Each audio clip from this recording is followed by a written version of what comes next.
Does it say for you that we're recording? You've frozen. Oh, there we go. Recording has started. Yeah. Okay, perfect. So hi everyone, you're watching Campus TV. My name is Millie and I'm here with Becca, who is in the running for the role of SU Activities Officer. Thanks so much for joining me, and how are you doing? Me, I'm good today, thank you. Yeah, it's nice and sunny, so I'm happy. Okay. My first question is, in the first round of SU elections, of course, nobody stood for this role of Activities Officer, and now we have 8 candidates, which is quite a lot. Why did you decide to run in the by-election?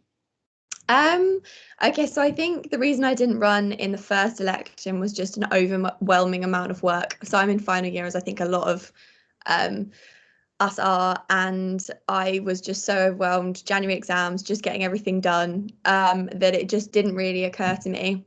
And then I watched all the elections kind of go through, read all the candidates' manifestos, and figured I had some ideas and something to bring along, and thought that I would run and give it a good go now that I wasn't quite so overwhelmed with work, which, yeah, I think is a good thing that I've tried, yeah. Although there are 8 people, which is a bit scary, but yeah. Yeah, well, everyone has a lot of respect from me. You know, it's a big thing to put yourselves out there, put all the work in. So yeah, it's great to have such an exciting race from our point of view. So recruitment for societies and groups is going to be a big question next academic year, because there are so many of this year's first years or even second years who will have had maybe some minimal interaction with the SU because they've struggled to be on campus because of everything that's been going on. What are your plans to resolve that big gap in participation next year? Well, first of all, I think it's important that kind of committees are really supported, because I think a lot of committees are kind of lacking key society committee roles. So it's really important to support them and make sure that they have the support they need to kind of carry out those events to recruit.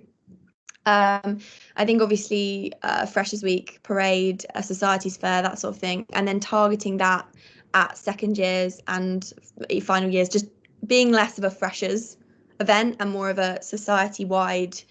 I know that they're normally on parade, but putting them kind of everywhere, less in kind of the sports halls, and more just like everywhere people are walking, have tables where there are people to talk to, recruiting that way. Using the plasma screens around the uni to kind of promote societies and events, and kind of giving societies the support and space to do events that will then attract members.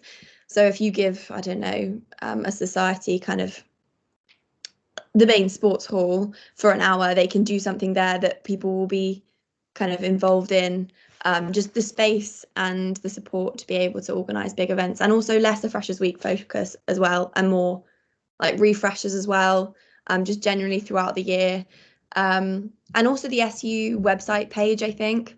So obviously there's a what's on section, but like being on a committee for a society myself, we've missed the opportunity so many times to put things on that page.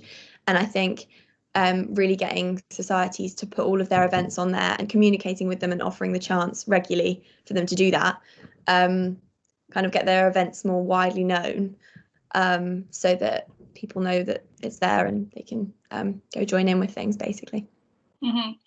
So you mentioned being on committee just then, and you also talk about it in your manifesto, that members on committee might particularly need or want some training next year if they've had quite limited experiences in the past couple of years. At the same time, a lot of students are very pressed for time. So why do you think that it's important to provide that training, and what kind of things would you like to provide training about? So being on committee this year, I'm a social sec, for those of you who haven't read my manifesto or anything. I was a social sec of the Theatre Society. And I think that especially a lot of what I learned ready and prepared to be on committee was in those 2 years before I actually was on committee. And I think, again, that in-person and that society experience really gives you the knowledge to then go and be on committee and know how to run things. Like, just for example, knowing as a social sec what events come up every year just to repeat them. Like, I think that having lived through them once is really crucial. And seeing as a lot of society members and committee members won't have had that this year, this is why training is especially important. And also, like myself as a committee member, handing down to the social sec next year, a lot of the things that they might have to do for in-person things, I've only had to do once or twice. So it's kind of those things where that knowledge being passed down is getting gradually less and less with COVID. So I think training is really crucial. And I think simplifying training is really important as well. So as an activities officer, I want to make really, really simple documents that just take you through each process. Like, what do you want to do? This is the steps to do it. This is exactly what button to click at what point. And also simplifying the processes themselves. Like, the event planner is great for planning events and things. So that's like an SU process you have to go through to organise an event. It's great, but there's loads of sections you have to fill out that might not necessarily relate to your event, and it all gets a bit confusing. And I'd very much like to simplify those processes so it's easier. And you also talked about time commitment. So yeah, it is a big time commitment, one being on committees, and two then going through that training, which is again why I would make the documents really simple, and you can almost just look at them when you want to do it. It's not something you necessarily have to keep in your brain and retain. You can keep referring back to these documents to then be like, okay, this is the button I press at this point, and this is what this means, and that sort of thing, I think should help speed it up and make it less overwhelming and time consuming for people. Okay, so in order to help those kind of events go ahead, societies are going to need lots of access to space to try and do their in-person events, which hopefully we can get started with from the autumn. And that's something you talk about in your manifesto, is making sure those societies can get access to the spaces that they need. Are there any spaces that you think are underused at the moment that you would maybe make the most of? And obviously a big part of that is that we now have secured return to the edge. So how do you plan on optimising that new area for societies? Well, the edge belongs to the SU, so it should belong to the societies, so they should have priority over that. A simple booking system, I think, that I will implement, which should make it nice and easy for societies to kind of book and therefore get priority to that space. Also just communicating what they want to do and when, so we can fit everything in and make sure that there's no space is being left empty when a society could be in there. Claverton's rooms as well, which is it's the postgrad space, isn't it? We've been in there once as a society and it was amazing. It's so open, they've got a little stage, and I think that's not utilised enough. Also looking to apply for funding for societies to kind of book spaces in town, especially if it's collaborative, like between societies events. Then there's more funding for things like looking for spaces in town, also outside spaces. During COVID, we've learnt that you can still have great events outside, so maybe looking into getting marquees and that sort of thing outside, for more space even there. Things like that, really, just investigating loads of different like creative avenues to find that space. And also with the SU running the edge now, just communication, making sure it's really important that societies are heard what they want to do well in advance, so that we can work it in for them to do it, because I mean, it's society space, so they should be able to use it, you know. Something else that comes under the activities remit is like environmental and sustainable initiatives. And something you picked up on in your manifesto is sustainably conscious providers for SU clothing and uniforms and any like customised clothing for societies. Is that something that you've looked into in terms of providers? And how would you deal with the worry from some students that those kind of options would make their clothing more expensive for students to buy? So the reason I said that in the first place was I have like 11 jumpers from one society, and I think that fast fashion is becoming a massive problem, and that's not great.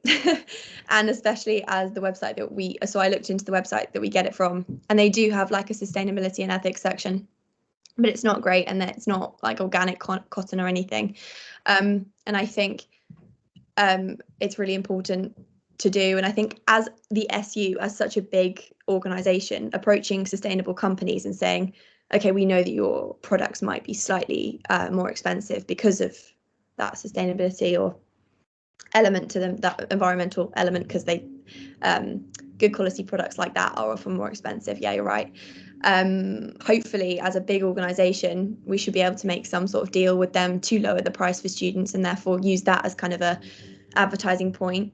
But also, I don't know, just helping students understand why it's important that their clothes are made as sustainably as possible, even if it costs £1 or £2 more. Although hopefully we can still work with a company that is nice and sustainable, and help them make money and make profit and work towards their cause, and also not cost too much for students themselves. Personally, I've been looking into like it just on my own grounds, like understanding what clothes I'm buying and what clothes I'm not buying, and looking into different companies and things. But it would definitely be a thing that I need to definitely sit down and make a big document for to send to societies, along with my how-to guides, that would be really useful, referring to information so that they can understand the choices that they're making, and best help the planet, basically.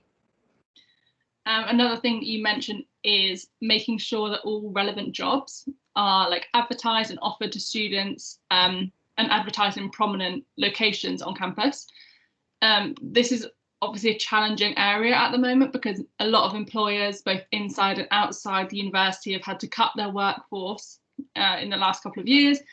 Is that something you've thought about? And how do your suggestions for advertising jobs differ from the page that we already have on the SU website that lists, jobs that might be relevant for students? So my thoughts there about relevant jobs were kind of jobs that are done on campus.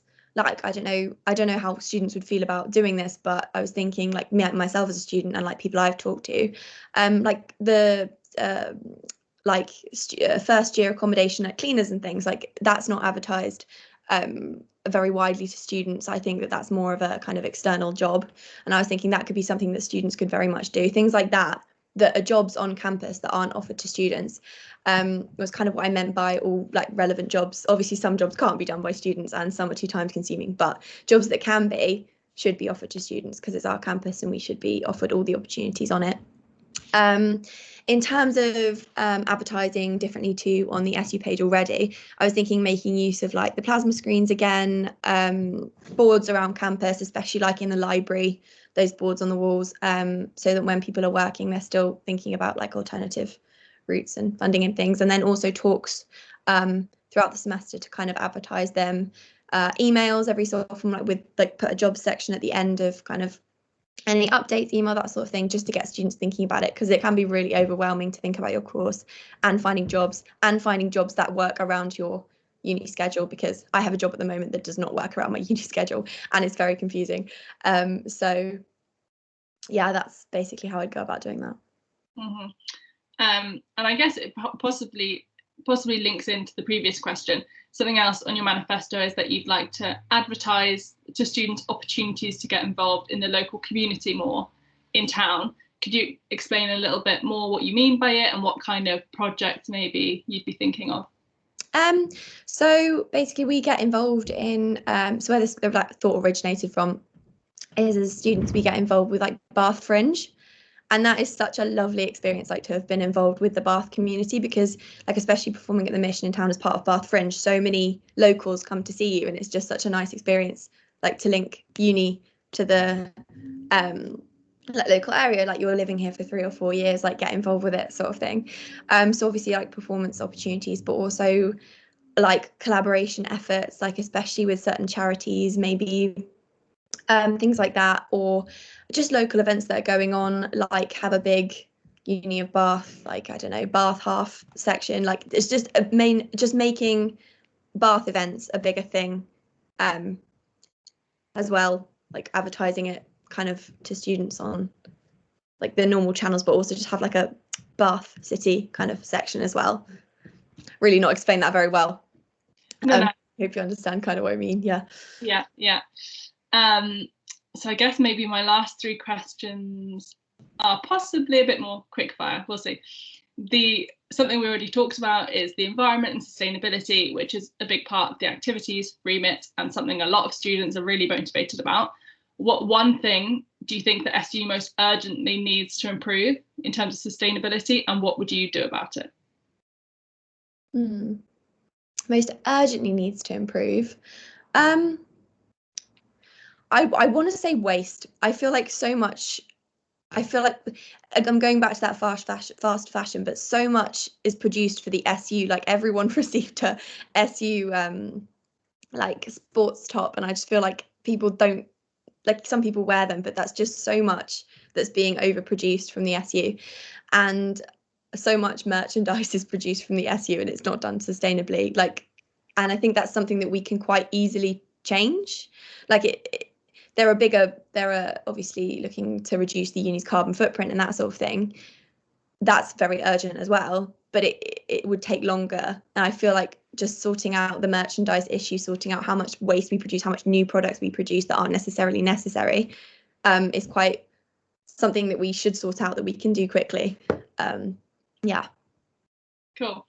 And could you sum up your USP as a candidate in 5 words, or as close to 5 as possible? Can you define USP for a second? Your unique selling point. So like, what makes you the candidate people should vote for? I think probably I just genuinely really care about societies. Like, they've definitely made my university experience, and I don't know if I would have made it through uni without them. And I really want to make sure everyone is involved with societies as they can be, because so many of my friends aren't. And I think it's so important to be involved with more than just your course, because otherwise university ends up being this massive stress. And it's all about developing as a person, and societies are key to developing other talents, other things that you can then use, like in your career, passions, things that you love. They're just so important. And I think the fact that I really care and I really want to put my time and effort into it is a good selling point for me. Yeah. Mm-hmm. And finally, if you could only implement one thing in your time as activities officer, what would it be? Hopefully you could do many more than one, but if you could only choose one thing.